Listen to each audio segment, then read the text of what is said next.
காத்துட்ருக்கீங்க, எனக்கு இன்னும் கிடைக்கலன்னா, அவங்களுக்கு இந்த காலகட்டம் இன்னும் சூப்பரா இருக்குன்னு தான் சொல்லணும். ஏன்னா, உங்க ராசிநாதன் உங்க வீட்ல ஆட்சி உச்சம் பெறாரு. சும்மா அக்கறை எடுத்து கலந்து பேசுங்க. அவங்க கிட்ட நீங்க வந்து கலந்து பேசாததுனாலே உங்களுக்கும் அவங்களுக்கும் ஒரு கருத்து வேறுபாடு ஏற்பட்டிருக்கும். ஒரு ஆர்கியூமெண்ட்ஸ் வந்திருக்கும். அதே மாதிரி நீங்க எதனா செய்யணும்னு முற்படுறீங்கன்னும்போது, அத நீங்க வெளிய சொல்லிக்காதீங்க. அதாவது 2ல செவ்வாய் இருக்கும்போது, நீங்க பேசுறீங்கன்னு எனக்கு கடன் குடுக்கறதுக்கு ஆளுங்க ரெடியா இருக்காங்க. நான் ஏன் குறைச்சுக்கணும் அப்படின்னு யோசிக்காதீங்க. இதெல்லாம் பிற்காலத்துல உங்களுக்கு பெரிய உங்க ராசிநாதன் உங்க வீட்டிலேயே ஆட்சி உச்சம் பெறாரு. கண்டிப்பா பாசிட்டிவ் திங்கிங் தான், செல்ஃப் கான்ஃபிடன்ஸ் உங்களுக்கு கண்டிப்பா மோட்டிவேட் பண்ணும். உங்களுக்கு இந்த மாதம் ரொம்பவே மீனாட்சி ஜோதிட நேயர்கள் அனைவருக்கும் வணக்கம். ஒவ்வொரு மாதமும் என்னுடைய ராசி பலன்களை தொடர்ந்து கவனித்து வந்து உங்களுடைய விமர்சனங்களையும் உங்களுடைய கருத்துக்களையும் எனக்கு தனிப்பட்ட முறையில் தெரிவிக்கிறீங்க. அதற்காக மிகவும் நன்றி. உங்களுடைய விமர்சனங்களும் உங்களுடைய கருத்துக்களும் வரவேற்கப்படுகின்றன. கன்னி ராசியினருக்கு இந்த செப்டம்பர் மாத ராசி பலன்கள் எந்த மாதிரியான பலன்களை கொடுக்க போகுதுன்னு பார்க்கலாம்.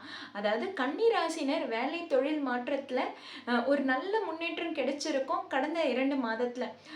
இந்த ஏப்ரல் மே மாதத்திலிருந்தே கன்னி ராசினர் வேலையிலையும் தொழிலையும் ஒரு நல்ல மாற்றம் கிடைக்குமான்னு காத்துட்டு இருந்திருப்பீங்க. அவங்களுக்கு கடந்த மாதமே சொல்லியிருந்தேன், கண்டிப்பாக உங்களுக்கு மாற்றம் ஏற்பட்டிருக்கும். அதே மாதிரி பல கன்னி ராசினருக்கு வேலை தொழிலில் நல்ல சேஞ்சஸ் கிடைச்சிருக்குன்றதே எனக்கு ஃபோன் பண்ணி விஷயத்த சொல்லியிருந்தாங்க. ரொம்பவே சந்தோஷங்க. அந்த மாதிரி இன்னும் யாருன்னா காத்துட்ருக்கீங்க, எனக்கு இன்னும் கிடைக்கலன்னா, அவங்களுக்கு இந்த காலகட்டம் இன்னும் சூப்பராக இருக்குன்னு தான் சொல்லணும். ஏன்னா உங்கள் ராசிநாதன் உங்கள் வீட்டில் ஆட்சி உச்சம் பெறாரு. ஆமாங்க, உங்கள் ராசிநாதன் புதன் இந்த மாத பிற்பாதியில் செப்டம்பர் 15ஆம் தேதியிலிருந்து உங்கள் வீட்டில் தான் சஞ்சாரம் செய்கிறாரு. அங்கே ஆட்சி உச்சம் பெறும்போது இன்னும் நல்ல ஆற்றல் பெறாருன்னு தான் சொல்லணும். இன்னும் ஒரு நல்ல எனர்ஜி கிடைக்குது உங்களுக்கு. இப்போ பார்த்தீங்கன்னா செப்டம்பர் 15க்கு அப்புறம் பார்த்தீங்கன்னா நீங்கள் ரொம்ப பாசிட்டிவ் திங்கிங்காக இருக்கும். எதை செய்யலாம், எது எப்படி பண்ணலாம், என்ன பண்ணால் சக்ஸஸ் ஆகும் அப்படின்ற தெளிவான சிந்தனை உங்களுக்கு கிடைச்சிடும். எல்லாமே நல்ல பிளான் போட்டு எக்ஸிக்யூட் பண்ணிடுவீங்க. அதனால் இதுக்கு முன்னாடி நீங்கள் வேலை தொழிலில் ஏதாவது மாற்றத்தை ஏற்படுத்தி கிடைக்கல அப்படின்னு ஃபீல் பண்ணுறவங்களுக்குலாம் கண்டிப்பாக இப்போ பாருங்களேன், சொல்லி நீங்கள் செஞ்சு முடிச்சிடுவீங்க. கண்டிப்பாக வேலையில் மாற்றம் இருக்குது. அதே மாதிரி பார்த்தீங்கன்னா வேலையில் ஒரு நல்ல முன்னேற்றமாக தான் இருக்கும். ஏன்னா உங்களுக்கு 7ஆம் இடத்துல சனி இருக்கிறாரு, உங்களுக்கு 10ஆம் இடத்துல குரு இருக்கிறாருன்னும் போது பார்த்தீங்கன்னா கேந்திர ஸ்தானத்தில் 3 கிரகங்கள் முக்கியமாக இடம்பெற்று இருக்கு. அந்த இடத்துல சூரியன் செப்டம்பர் 17ஆம் தேதி அவரும் வந்து கலந்துக்கிறாருன்னும் போது உங்களுக்கு இது ரொம்பவே சாதகமான காலம்தான். இந்த காலகட்டத்தில் வேலை தொழிலில் உங்களுக்கு நல்ல முன்னேற்றம் இருக்க தான் போகும். அதே மாதிரி பார்த்தீங்கன்னா உங்களுக்கு வேலை தொழில் முன்னேற்றத்தை தாண்டி உங்கள் ஃபேமிலி லைஃப் எப்படி இருக்குன்னா, ஃபேமிலியில் நீங்கள் வந்து கொஞ்சம் அதிக டைம் ஸ்பெண்ட் பண்ணி ஆகணும். அதாவது உங்கள் ஃபேமிலியில் இருக்கவங்க கிட்ட அதிகமாக அக்கறை எடுத்து கலந்து பேசுங்க. அவங்கக்கிட்ட நீங்கள் வந்து கலந்து பேசாததுனாலே உங்களுக்கும் அவங்களுக்கும் ஒரு கருத்து வேறுபாடு ஏற்பட்டிருக்கும். ஒரு ஆர்கியூமெண்ட்ஸ் வந்திருக்கும். நீங்கள் அவங்க கூட டைம் ஸ்பெண்ட் பண்ணல, நீங்கள் அவங்க கூட எங்கேயும் வெளியே போகலை, நீங்கள் அவங்களுக்காக எதுவும் செய்ய மாட்டீங்கன்னு சொல்லிட்டு அவங்க உங்ககிட்ட சண்டை போட ஆரம்பிச்சிருப்பாங்க. அதனால் நீங்கள் வந்து ஃபேமிலியில் கொஞ்சம் டைம் ஸ்பெண்ட் பண்ணுங்கள். ஃபேமிலியில் இந்த மாதிரி சின்ன சின்ன ஆர்கியூமெண்ட்ஸ் வரதான் செய்யும். அந்த இடத்துலலாம் நீங்கள் விட்டு கொடுத்து போகிறது ரொம்பவே நல்லதுங்க. உங்கள் ஃபேமிலி தானே, நீங்கள் தானே பார்த்துக்கணும், நீங்கள் தானே அக்கறை எடுத்துக்கணும். அதனால் நீங்கள் அவங்கக்கிட்ட கொஞ்சம் விட்டு கொடுத்து போங்க. அதே மாதிரி லவ் அண்ட் ரிலேஷன்ஷிப்பில் யாருன்னா இருக்கீங்கன்னா அவங்களும் கொஞ்சம் உங்கள் ரிலேஷன்ஷிப்பில் மெயின்டைன் பண்ணிக்கிறது நல்லது. நல்லபடியாக மெயின்டைன் பண்ணிக்கோங்க. நீங்கள் வந்து அதிகமாக டைம் ஸ்பெண்ட் பண்ணாமல் இருக்கிறதே நல்லது. ஏன்னா நீங்கள் வந்து டைம் ஸ்பெண்ட் பண்ணுறன்ற பேரில் நீங்கள் ரொம்ப நேரம் பேசிகிட்டே இருக்கீங்கன்னு வச்சுக்கோங்களேன், அந்த பேச்சினாலே உங்களுக்குள்ள சண்டைகள் அதிகமாக ஏற்படும். அதனால் நீங்கள் அதிகமாக டைம் ஸ்பெண்ட் பண்ணிக்க வேண்டாம். அதே மாதிரி மேரேஜ் ப்ரொபோசல்ஸ் அலைன்ஸ் இதெல்லாம் பார்க்குறீங்கன்னா இந்த ஒரு மாதம் உங்களுக்கு ஃபேவரபுளாக இல்லை.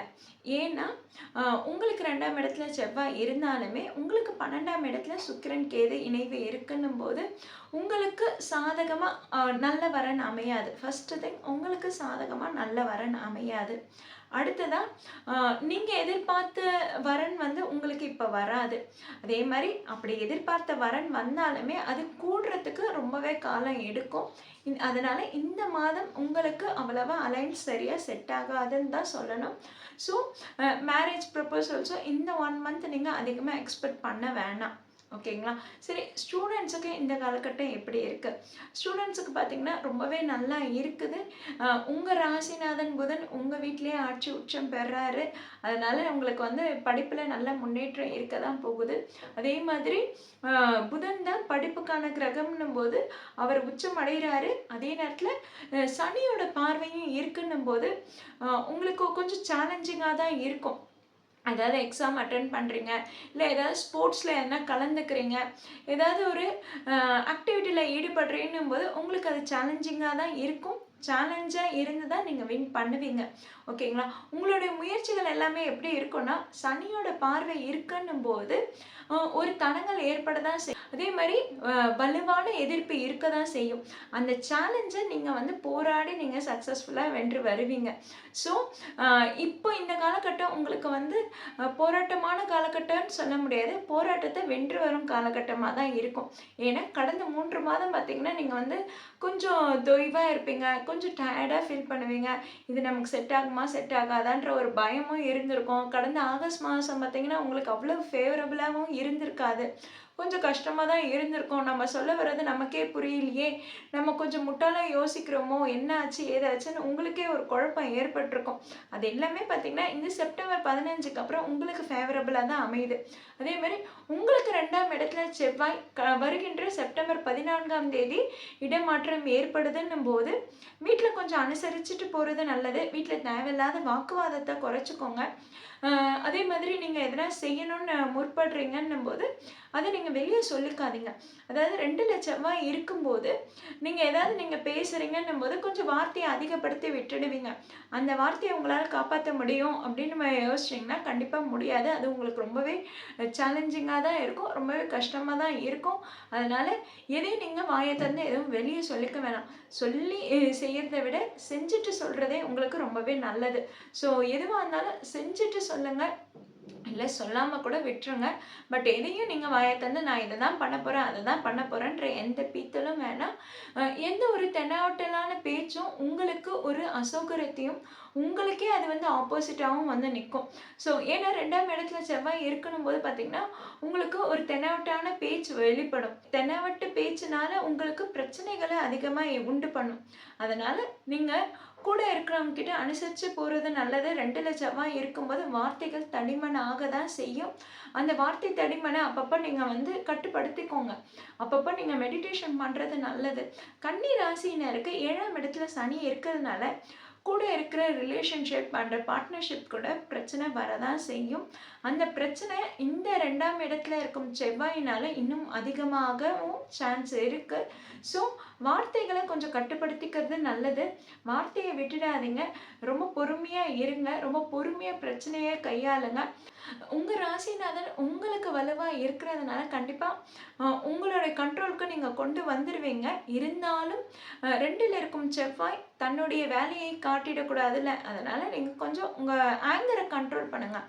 உங்களுடைய செல்ஃப் கான்ஃபிடென்ஸை நீங்கள் உங்கள் மைண்டுக்குள்ளே வச்சுட்டு அதை எப்படி செயல்படுத்தலான்றதை மட்டும் பண்ணுங்கள். நீங்கள் வார்த்தையில் வெளிப்படுத்தும் போது அது உங்களுக்கே திருப்பி விட்டுரும். அது உங்களுக்கு பிரச்சனையாக தான் இருக்கும். அதனால் வார்த்தையை அதிகமாக விடாதீங்க. உங்களுக்கு 6ஆம் இடத்தில் இருக்கும் ராகு உங்களுக்கு கடன் பிரச்சனையை உண்டு பண்ணலாம். அதனால் அதிகமாக கடன் வாங்காதீங்க. இன்வெஸ்ட்மெண்ட்டை கொஞ்சம் குறைச்சிக்கோங்க. பட்ஜெட்டை கொஞ்சம் கண்ட்ரோலில் கொண்டு வாங்க. 6ல் இருக்கும் ராகு உங்களுக்கு கடன் செலவுகளை அதிகமாக உண்டு பண்ணும்போது நீங்கள் அதை எப்படி குறைச்சிக்கணுன்றது தான் நீங்கள் ட்ரை பண்ணணும். சரிங்களா? அதுதான் உங்களுக்கு ரொம்பவே ஃபேவரபுளாக இருக்கும். அதுதான் உங்கள் புத்திசாலித்தனமும் கூட.